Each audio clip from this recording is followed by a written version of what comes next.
History is a bit of a tart. It'll do whatever we want it to do, in whatever outfit we like. And this is how we like our Georgians. Roister-doistering, having it off, jumping about on beds, having it off, showing their giant bottoms. Their literature was populated by rakes and brothel keepers and thieves and harlots, lots of them. And their art, well, these people aren't ordering lunch.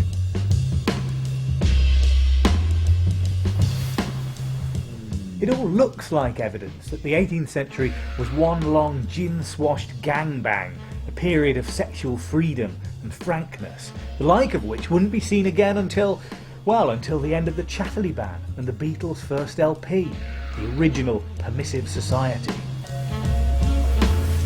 18th century Britain was a time of intense pleasure. I think people were searching out new pleasures. What was most extraordinary about 18th century Britain were its freedoms.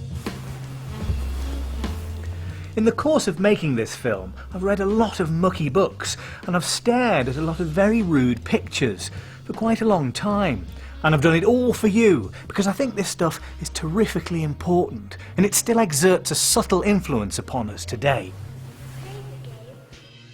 The boundaries between the sexually correct and the sexually incorrect were pretty hazy. The 18th century erotic has shaped our sense of who we are and who we're not as a nation and as individuals. It's helped me to be me and you to be you, and for us both to know the difference. And that's because it helped to fashion the very idea of selfhood.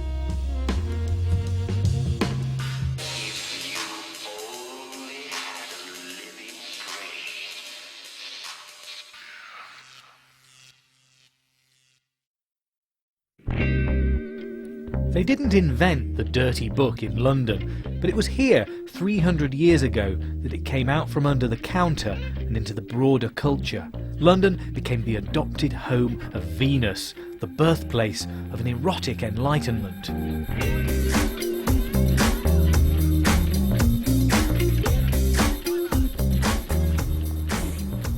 In the 18th century, London was the largest city on earth. The New Rome, they called it. And not just because some of its inhabitants owned slaves. Thing is, if you didn't have a manacle attached to your ankle, then London was a centre of giddy liberty. It was a time of great licentiousness. It was a time of great drunkenness. In retrospect, it looks like the most sensual age in London's history. It was an age of pleasure, of gaming, of gambling, of brothels, of gin, and of the novel. Travellers to 18th century London were amazed by the sheer sort of mutinous disrespect that the lower orders had for the higher orders, and the freedom with which people talked of almost anything. Britain was one of the biggest places of trade in the world in the 18th century. It was expanding, it was increasing its networks abroad, and London was one of the main bustling towns of the whole of Europe. London as the world's capital of sensuality, the 18th century Amsterdam. That's the story that's been bequeathed to us, and certainly visitors to London had no excuse for sitting alone in their rooms. There were clubs which catered to every kink imaginable. There were hundreds of brothels and thousands of prostitutes, or, to give them their correct 18th century names, drabs, doxies, mackerels, frigates, fireships, trugmouldies and punchable nuns. There was no police force to speak of either. Sounds a good place to set a novel, doesn't it? In 18th century Britain, the new mercantile and industrial classes were randy for culture. They were the largest readership in history. A complicated system of textual production sprang up. The world of literature, according to one novelist, was becoming a democracy, or rather a downright anarchy. The most anarchic part can be summed up in 2 words. Grub Street. The phrase has become an archetype. It means a community of half-starved hacks, hunkering down to produce words enough to blacken some gaping white space on a publisher's page.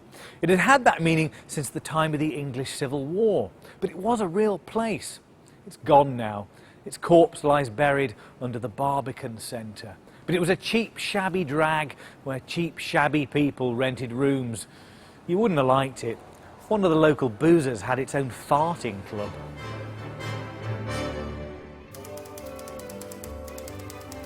The lapse in licensing laws in 1695 meant that pre-publication censorship was done away with, and I think this really allowed writers to experiment more with their literature, and they could broaden the amount of literature they wrote about sexuality and sexual feelings.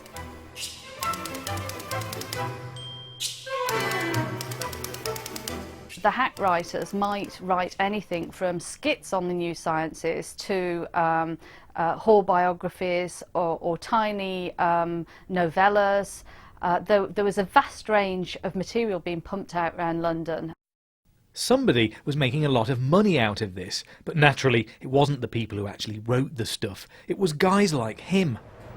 Edmund Curll was the most prosperous literary pimp on Grub Street, a gangly, goggle-eyed, splay-footed West Country boy. He published pirate editions of novels, he published spy memoirs, he published medical textbooks that were in fact advertisements for his own mercury-based brand of VD medicine, and he published erotic books. Lots of erotic books. He had a real knack of searching for texts that were going to be very, very popular. And I think this really gives a good indication of how 18th century licensing had really lapsed, and that there wasn't as much control over the print trade as there probably could or should have been.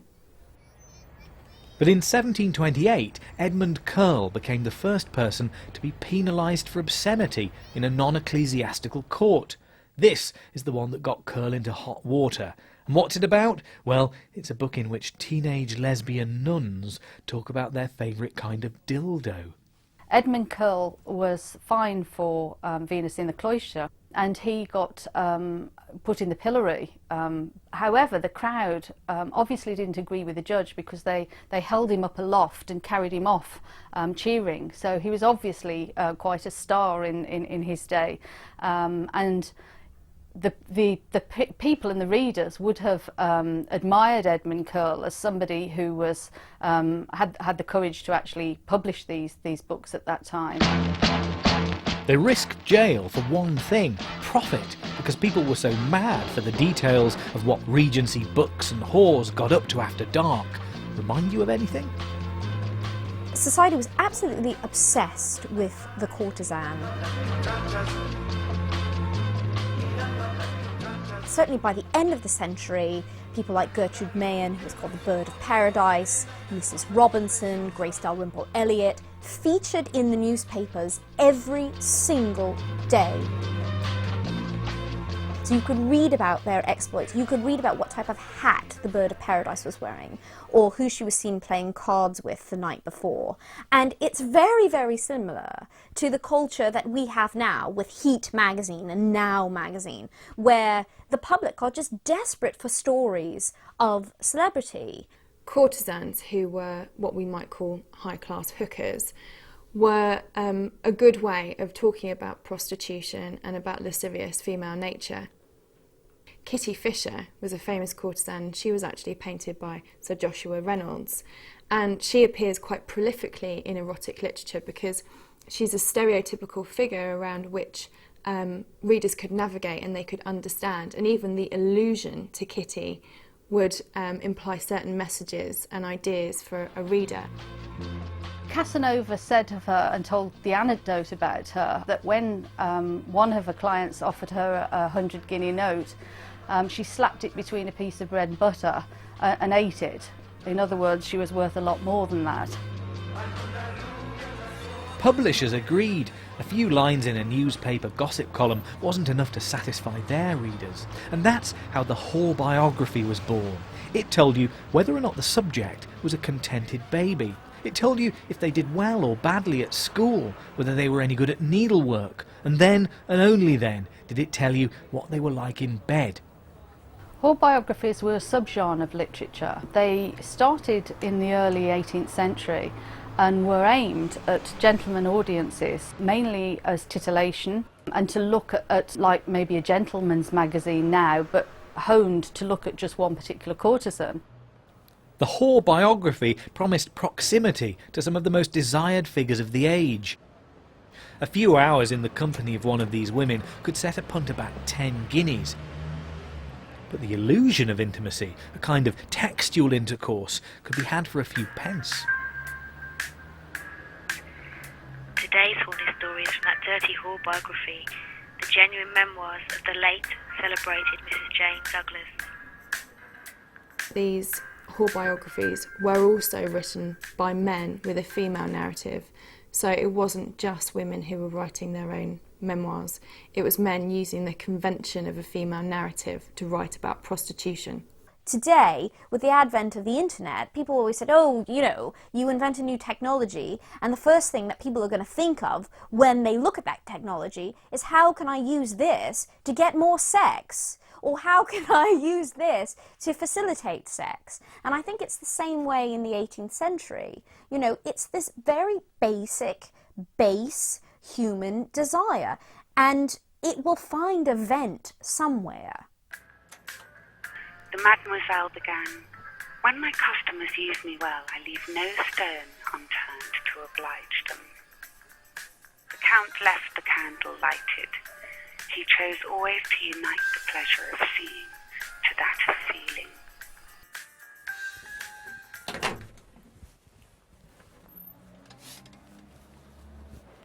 The information contained in the Hall biographies is sometimes third-hand and sometimes completely fictitious. As texts, they actually occlude our understanding of the real lives of the women who inspired them.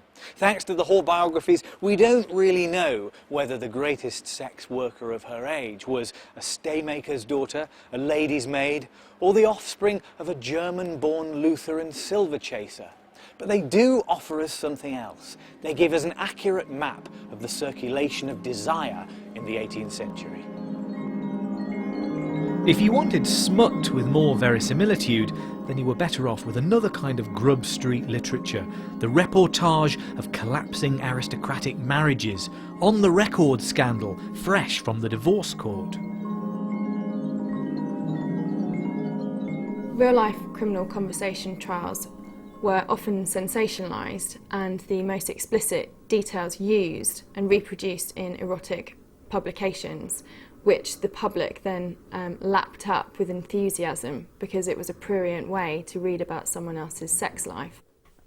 One of the more interesting publications to come out of the second half of the 18th century was a compendium of criminal conversation trials, so trial records, trial reports, called The Cuckold's Chronicle, which detailed all the salacious goings-on of the aristocracy. And all of this type of stuff really appealed to a scandal-obsessed society. These stories were published and sold by respectable booksellers. They were usually what we might think of as paperbacks, actually. They weren't intended for the gentleman's library, necessarily. They were relatively cheap, but they were intended for an educated audience. It wasn't that the people who read respectable books didn't read these as well. A lot of these stories that you could find in the Cuckold's Chronicle were also accompanied by equally salacious engravings, which detailed people being caught in flagrante. It was salacious, but it also had a radical agenda, and you can see that in the case of Sir Richard Worsley, Governor of the Isle of Wight, and of Lady Dorothy Worsley until 1782, when he decided to take one of his neighbours, Captain George Bissett, to court for having had an affair with her. The detail that the scandal sheets really loved was this: Sir Dick was an accessory to the crime. He'd let the captain piggyback on his shoulders so that he might peer into the bathhouse and clock Lady Dorothy in the buff. The real consequence was that the print shops turned her, and to a certain extent him, into a laughing stock. And Gilray produced this astonishing image of the peeping through the window with Bissett on the husband's shoulders looking at the naked Lady Dorothy, and then followed up with an scurrilous print, Lady Worsley's Seraglio, in which she's in bed with her lover, another one is departing through the door doing up his trousers, and there's a queue of gentlemen waiting for their turns on the staircase outside. It's in those ways that voyeurism and celebrity gossip, I think, really do expose the cruelty of that culture, because although the Prince of Wales gets it in the neck, and although men do get it in the neck, the ones who really get it in the neck if they commit adultery are, as ever, the women.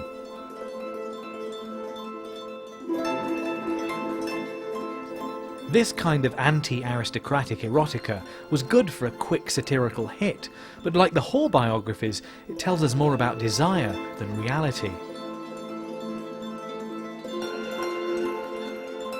But there was one Grub Street hack who produced intimate portraits of men and women that wrought much more subtle effects. He came from Stoke Newington with a new artistic form, so new that newness became its name. We now, I think, would say that the novel seriously begins with Daniel Defoe in the 1720s. But even though it seems his books were quite widely read and Robinson Crusoe was much admired, the readers at the time didn't actually realise something new had happened.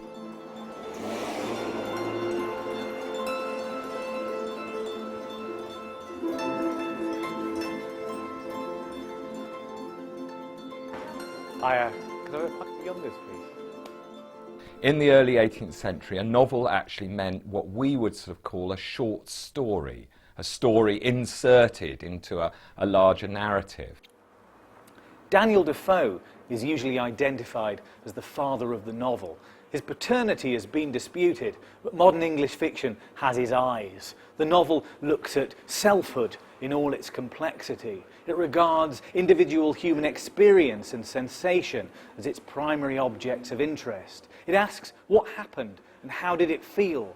Defoe organised his fiction around these questions, and he created characters, heroes and heroines to disclose the answers and themselves to us. And it was very, very important to the early novelists, to Defoe and to Richardson, that their novels, as we would now call them, purported to be real documents. It starts in Defoe's case as the imitation of autobiography, which some unnamed editor has made available to the public. Defoe didn't embark upon a literary career because he wanted to found a new genre. He did it for the cash. He had a £17,000 debt to service and wanted to avoid going to prison. Books seemed like a good idea, and history was pushing him towards the novel. In the early 18th century, the relationship between readers and texts was changing. Books had multiplied. There were millions of the things. People read permissively, promiscuously, and instead of reading aloud and in company, they read silently and alone. Their relationships with individual books became more intense. So what you see in the novel is a peculiarly new form of entertainment. Essentially a new form of urban entertainment, just as the press and the theatre were urban forms. So the novel, a sort of hybrid of those two elements, became itself a representative urban form. Moll Flanders tells you what she did and who she did. She tells you what she ate and how much it all costs. Sometimes she lays it all out on the page in pounds, shillings and pence, as though she wants you to audit the account of her life that she's giving. She tells you who she fancies. She tells you that she's a whore and a shoplifter, but that a woman's got to make a living. She tells you that she's not sure whether you can accept a proposal of marriage from a bloke when you're sleeping with his brother, but that kissing and money are nice. I don't think it's too extravagant to say that Defoe had found a new way of doing selfhood, of using printed marks on the page to conjure the existence of a plausible human consciousness. Those marks could also be engraved as well as printed. The erotic self was also being summoned into life with a sharp metal instrument. In 18th century novels, and also in 18th century graphic satire, in Hogarth's The Harlot's Progress or A Rake's Progress, for instance, bawdy and moralism have to go hand in hand. It's not just that they do, they have to. That the artist or the writer has to have a reason for showing you these scenes which people might find titillating or exciting. You have to go down to low art to find explicit commentaries on the bawdy world of lived life in London. And this was the art that the Academy would not tolerate. Joshua Reynolds, for example, had no time at all for Hogarth, whose work was endlessly commenting on the perils of sex, vice, and so forth, and whose works are littered with sexual symbolism. The neoclassical actively strove to be high-minded and moralistic. The very idea of creating a painting which would then hang in public, it was believed that that painting had the ability to raise the morality, to raise the tone of anybody who was looking at it, who was taking in what the painting was saying. The contrast between high art and low art can quite well be conveyed by comparing Canaletto and Hogarth. Canaletto high art in the sense that he was collected by polite gentlemen on the Grand Tour, but also came to London to paint it in the 1740s. It's a clean, fascinating, beautiful, idealized vision of London, indicating that London is a city as fascinating as Venice was, the Venice that Canaletto had normally painted. The figures are there and the details are there, but they're subordinated to the splendor of the architecture and the panorama. It's a panoramic vision that Canaletto provides, and we never go inside a building either. It's remote. It's a remote grand vision of the city. And now Hogarth is very different indeed. He doesn't play with these fantasies, but takes us straight into the streets. Hogarth was very good at depicting the very sordid world around him, and he was quite like Henry Fielding in many ways, in that he was immersed right in it in London. He saw the most base aspects of human nature. He was one of nature's, I suppose, flaneurs, the voyeur, the man who gazed in fascination at the lived life of the city around him.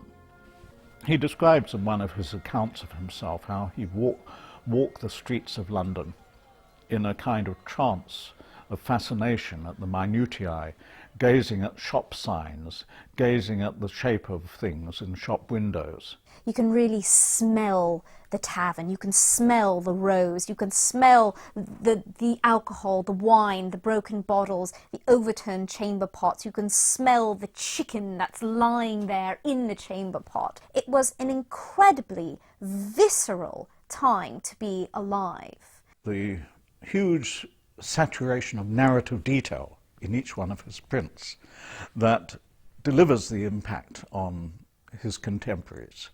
Not least, of course, having an influence upon the novel and novelists and any storyteller worth his salt. And this work, a series of 6 drawings known as the Harlot's Progress, represents the moment that Hogarth was transformed, in the eyes of history at least, from a social climber from Spitalfields into the defining figure of his age. This is chapter 1 of Hogarth's first novel. Yeah, I know what you're thinking. It's a picture. But it's also a whole biography that you don't need any book learning to understand. And it's as rich in narrative detail as anything that Defoe ever did. This is Hogarth's heroine, Moll Hackabout, named after a real 18th century prostitute called Kate Hackabout, who used to put it about around Drury Lane.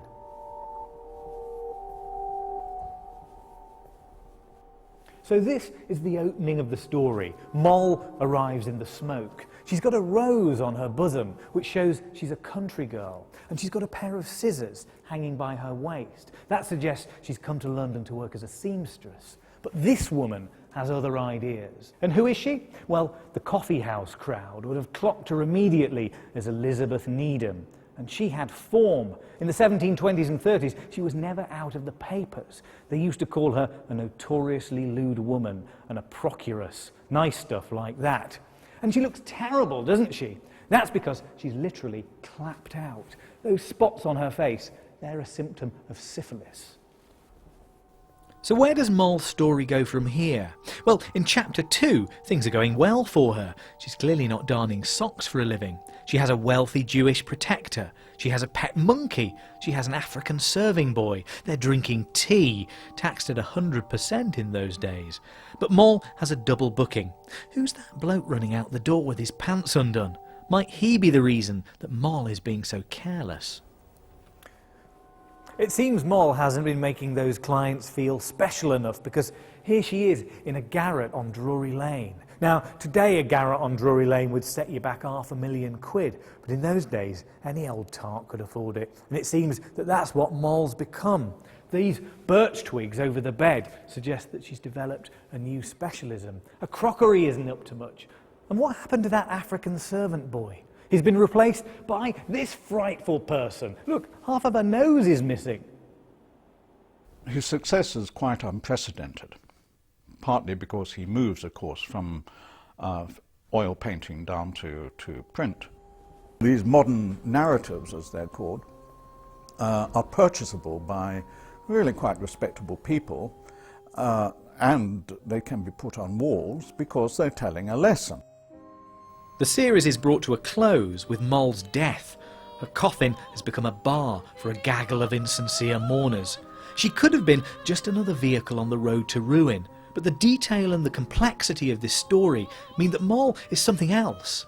It's as if these pictures have captured her, an exemplar, a stock character, in the terrible process of becoming a human subject. Look at her. Look at how corporeal she is. She's real, and she dies. She's one of us.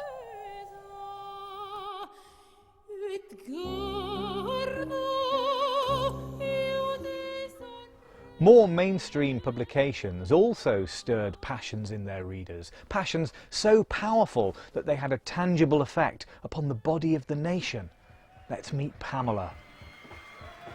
Here she is, a fictional maidservant made up by a hard-nosed printer-turned-writer from Derbyshire, Samuel Richardson. That's Richardson in the wig, and that's Pamela in the green. And that's Mr. B, who spends the entire novel trying to get Pamela into bed, or any other place she might consent to let him explore what lies beneath her cambric apron. But Pamela is not corruptible.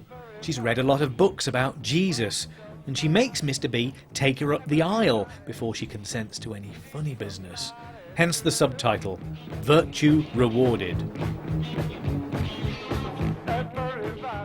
I think it's difficult to exaggerate what an impact it had. And part of that was because here was a sort of apparently morally serious book, a book of, I think, considerable psychological complexity. And it was written in the voice of a 15-year-old servant girl. Like the heroines of the Hall biographies, Pamela got her name on the spine. But she was more than just a titular heroine. She was a national obsession, a fever, a virus that Britain caught. When Pamela married Mr. B, she made church bells ring across the country, and cash tills too. But that was nothing to the sympathetic vibrations she caused in the reading public. Who does not, Pamela, thy sufferings feel? Asked a contemporary poet. Answer, the illiterate. Even people who hated her felt themselves resonating. Her very virtue, which she's always talking about, which is terribly important to her, is clearly a turn-on to her master. He has had it away with servants before, but she is proving really tough, and of course that eggs him on. And the argument was that, in a sense, that egged on the reader too. And therefore that Richardson had written a sexy book disguised as a moralistic one. She was so powerful that Richardson couldn't limit her influence, nor the desires she inspired in her readers. A fleet of pirate Pamelas set forth, unauthorised sequels like Pamela Versified, Pamela Triumphant, Pamela in High Life, Pamela II. She became the heroine of an opera, 2 operas. She became the star of a waxwork show.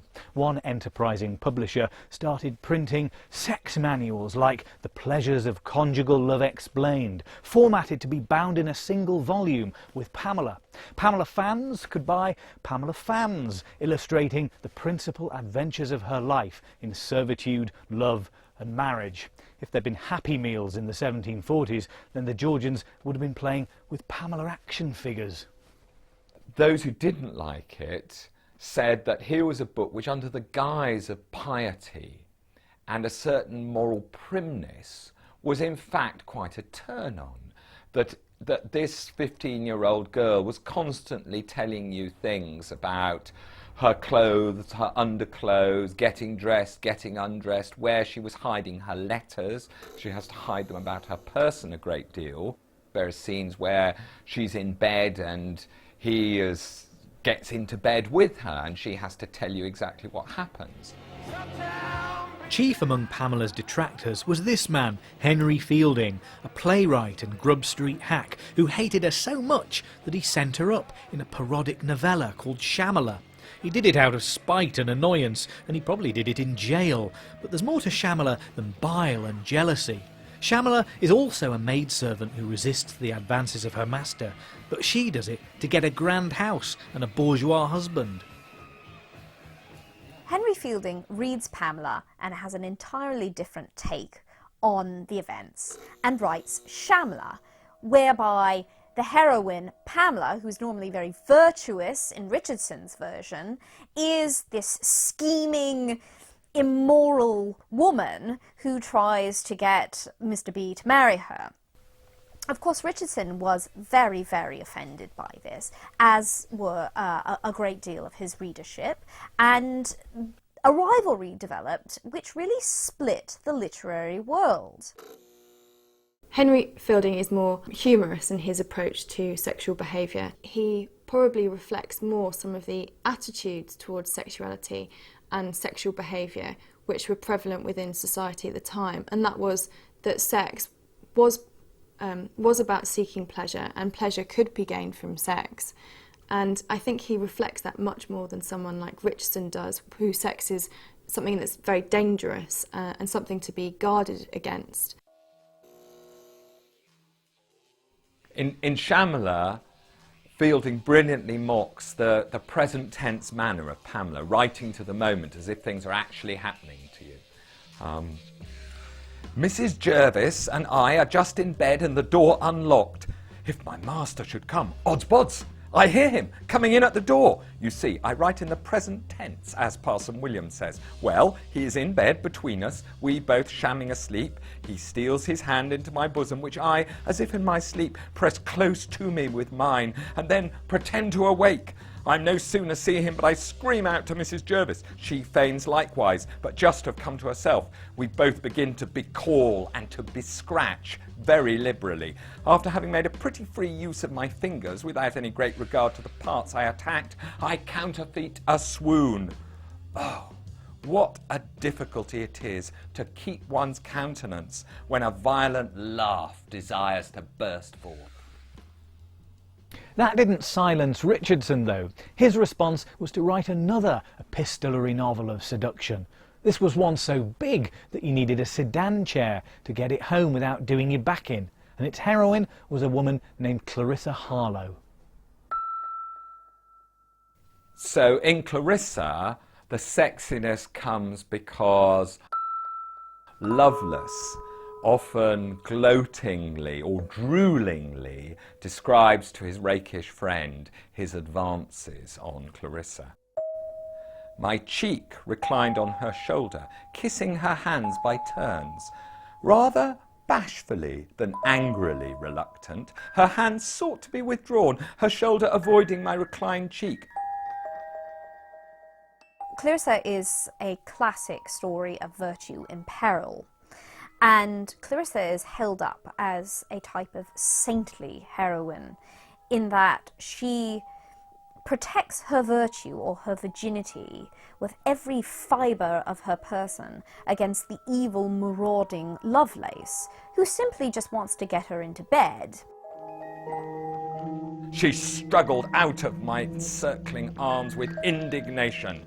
I detained her reluctant hand. "Let go! Let go," said she. "I see there's no keeping terms with you, base encroacher." Lovelace rapes Clarissa. He drugs her and rapes her. And once she's been raped, she dies. She takes a long time to die. She takes about 500 pages to die. And it's not quite clear what she dies of. She sort of dies of a mixture of despair and self-starvation. The doctor who comes to see her says, her heart's broken, she will die. Not everyone who got to the end of the book was convinced by it, particularly by Richardson's depiction of the brothel in which Clarissa is imprisoned, particularly those readers who'd spent time clocking up the hours on the divans of Covent Garden. London in the 18th century had a bustling sex trade. There were brothels that men could go to. There were bagnios, which were baths where, as Casanova said in his memoirs, you could pick up a bite to eat and a whore at the same time and have a night's lodging, all for 6 guineas. Or you could go to around any of the streets around the Strand and pick up whores for the price of a pint of beer. If we think, for example, that at mid-century we're talking about a population of 675,000, and it was believed that of that number there were 3,000 prostitutes openly plying their trade, that doesn't count the numbers who would have dipped in and out of prostitution, supplementing their incomes as milliners or as domestic servants. Even at the theatre, you might be able to pick up an established courtesan if you were from the aristocracy and you happen to be able to get an introduction.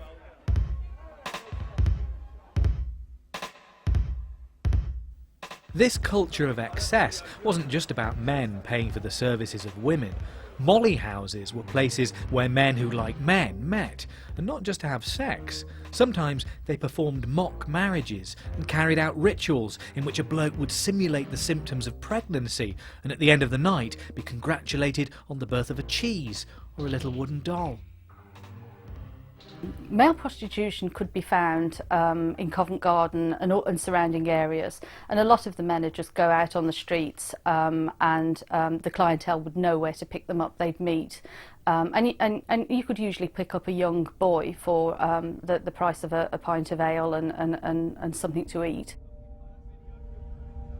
One has to stress that one of the new things about novels is that they're about people called Pamela Andrews and Tom Jones. They take place in real time.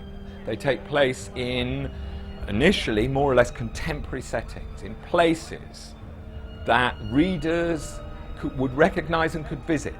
There are street names, there are buildings, and even individuals, recognisable individuals, public people that readers would know. So how did a rake decide where to do his raking? Well, there were guidebooks to help him negotiate the pleasurable possibilities of London, good whore guides, Baedekers of brothel creeping. Books like Harris's List gave you the contact details of the most popular sex workers of their day and listed their specialisms. They also helped you out with the lingo of the demi-monde, just so that if someone offered to gamma hoosh you after a visit to the apple dumpling shop, you wouldn't receive any nasty surprises.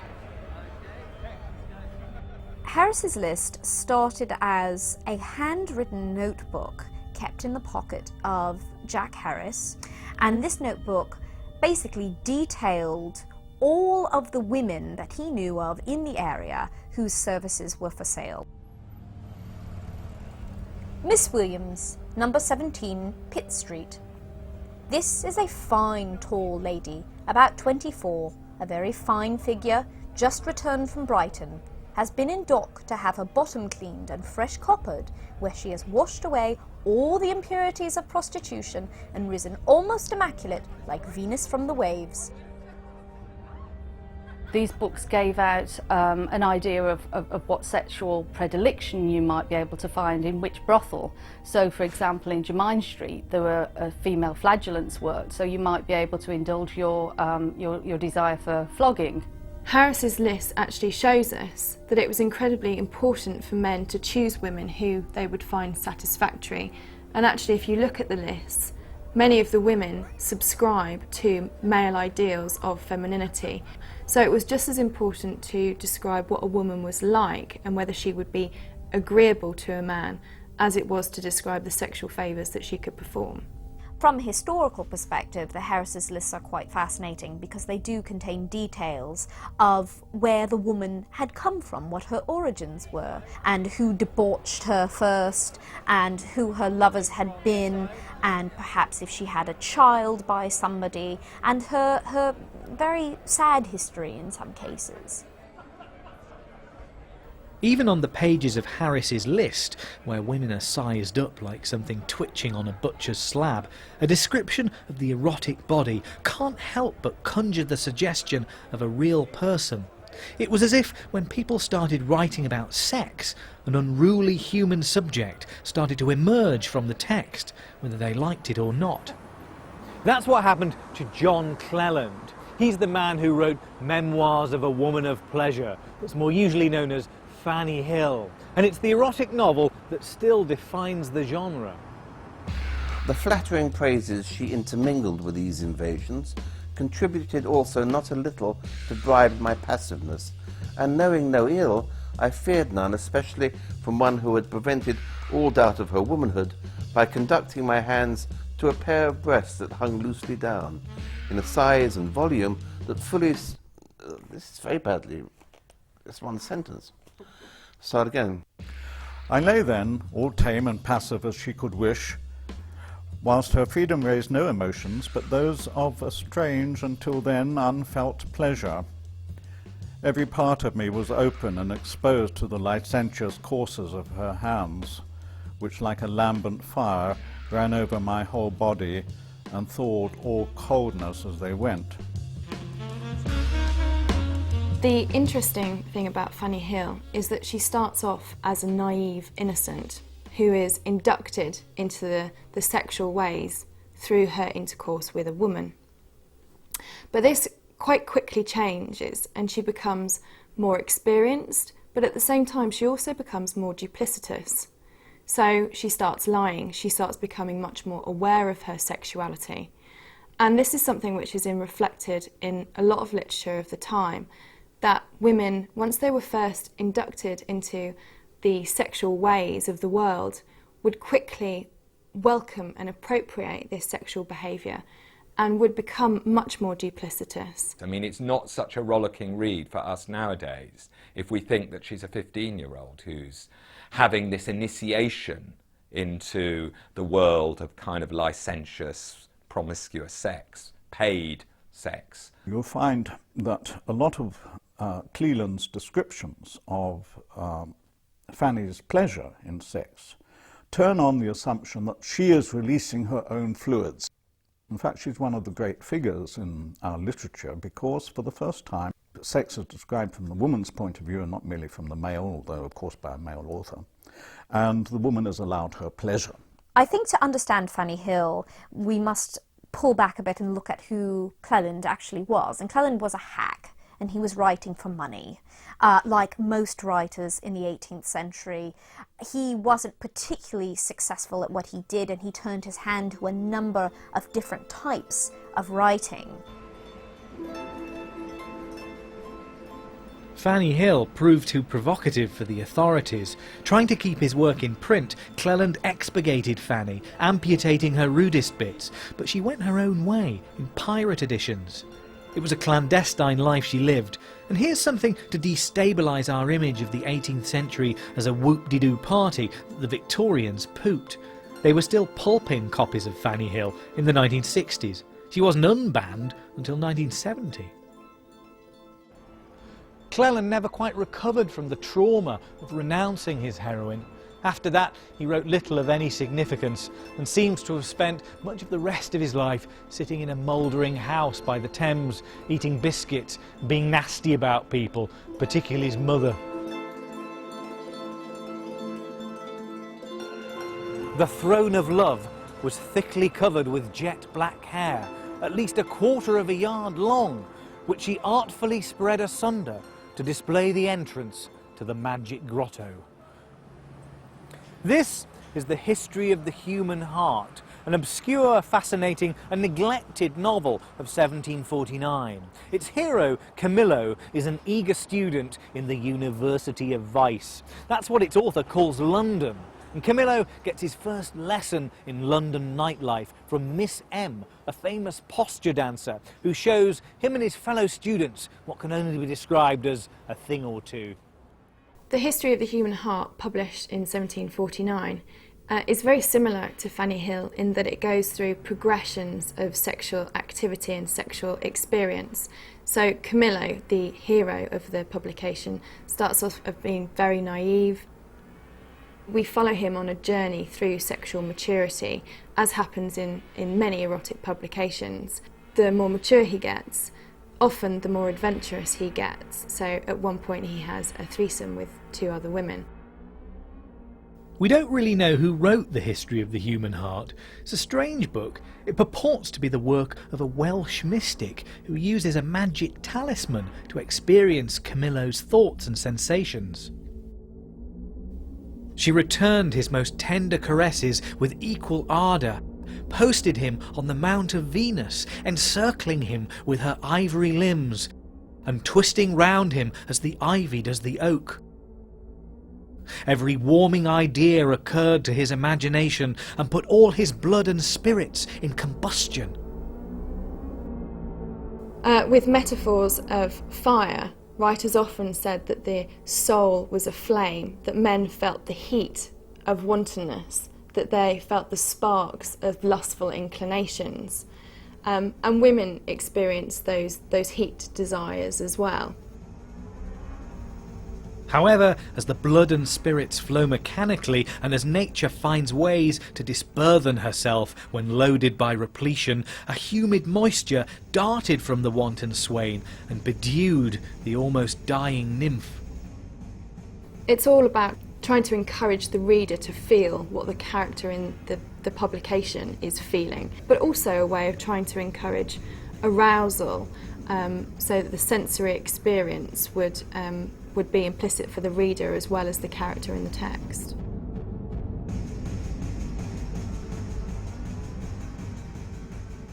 I have resolved upon an enterprise that has no precedent, and which, once complete, will have no imitators. My purpose is to display to my kind a portrait true to nature in every way, and the man I shall portray will be myself.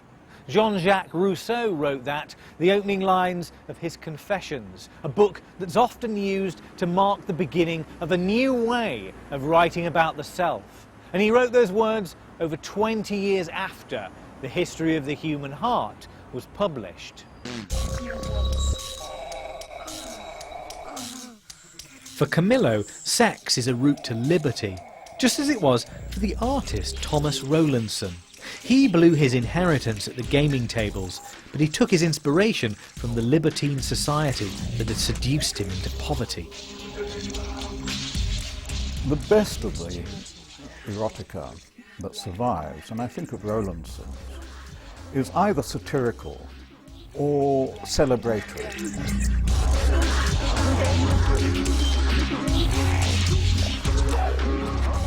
Among them is this image, Lord Barrymore's bottle party. There's no moralising here. Rowlandson isn't tutting at the margins of this orgy. You feel as if he might be here, among the characters he's captured on the page. Maybe that's him, chucking up onto the carpet. Rowlandson, particularly in his Jolier Wayhay sexual prints, is celebrating the equality of the sexes, is not condescending to the women who are participating in the sexual behaviour that he depicts, and is himself amused by what's going on rather than judgmental of it. But I see him as the last gasp, really. He stands for the last fling of the old libertine tradition in which the pleasures of sex could be celebrated.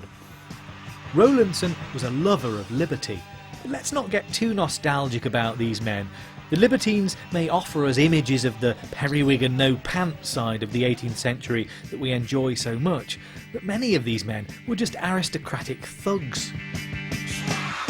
They did whatever they liked. So they had mistresses, they ran about, causing public nuisances as well in some cases.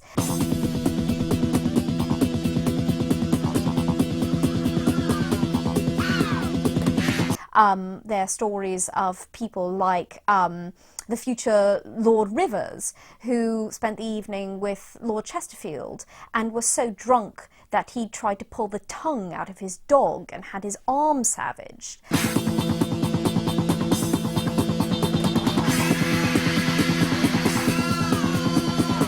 These days, the papers get excited when some no-mark from Big Brother walks from the Met Bar to a taxi with no knickers on. In the 18th century, the gossip was much more hardcore. It was about clubs where members of Parliament got together for weird, ritualistic group sex. It was about parties where Francis Dashwood, the Postmaster General, did more than lick stamps. He supplied drink and prostitutes, and on one occasion it was said, a baboon dressed as the devil.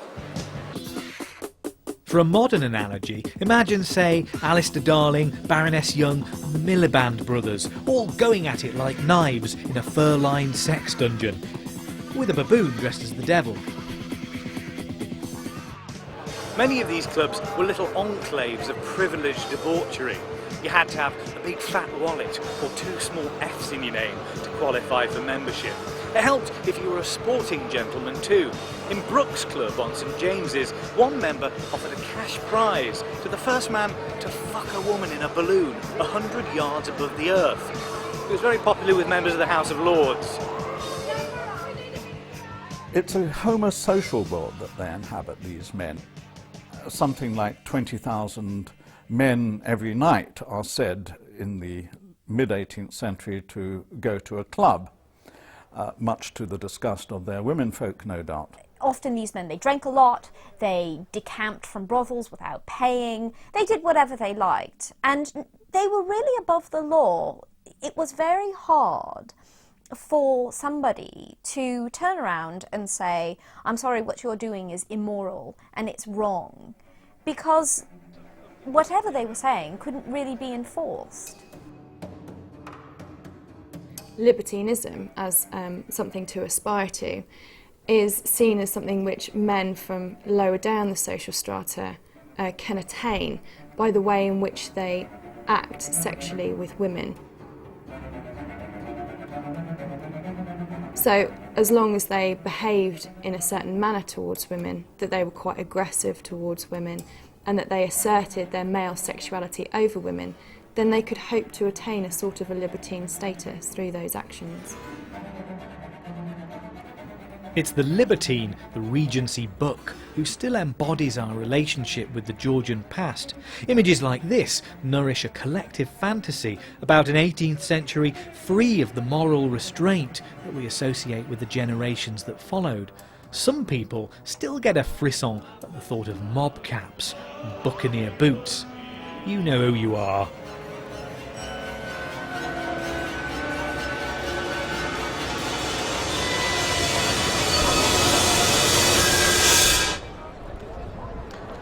So why did it come to an end? Well, in some ways it didn't. Erotic literature and art certainly didn't disappear. It wasn't abolished by the Victorian moral police. Pornographic writing and engraving flourished throughout the 19th century.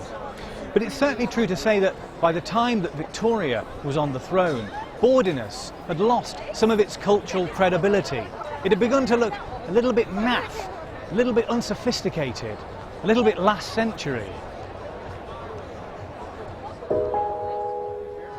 Throughout history there are moral backlashes, and I think there's something like a moral backlash right at the beginning of the 19th century. The fear of immorality and disorder that is unleashed among the governing classes as a consequence of the French Revolution. And out of this fear emerges also a new cult of respectability that measures its respectability by dissociating itself from the vices of the aristocratic libertines and their women. And that wasn't necessarily a bad thing, because that backlash against aristocratic vice was a backlash against the idea of aristocracy itself. Underpinning all of this is the rising influence of an opinionated middle class, shopkeepers and skilled artisans, asserting respectability and their moral standing all the time by cocking a snook at the aristocratic cultures, really, that for decades and indeed for centuries have excluded them.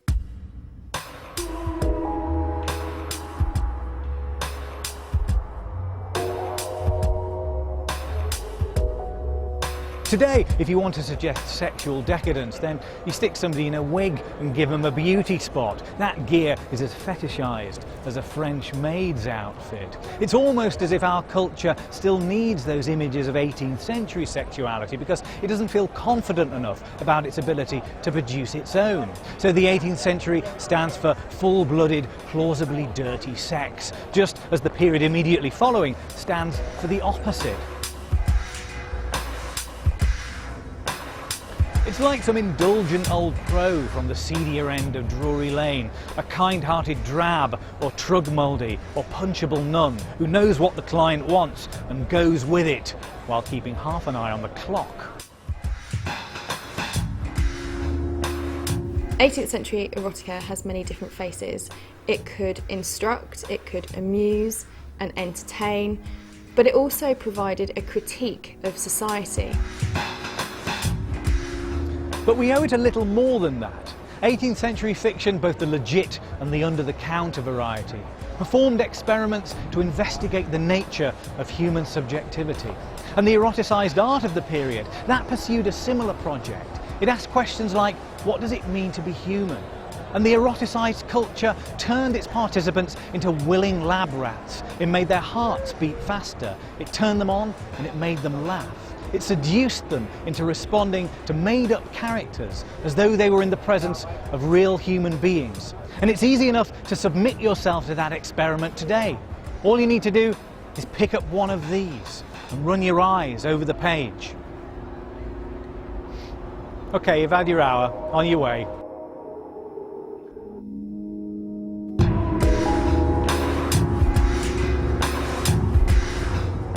Stick with us, the story of a brave new world of 17th century medicine and the visionary who took on the establishment to bring it to the masses.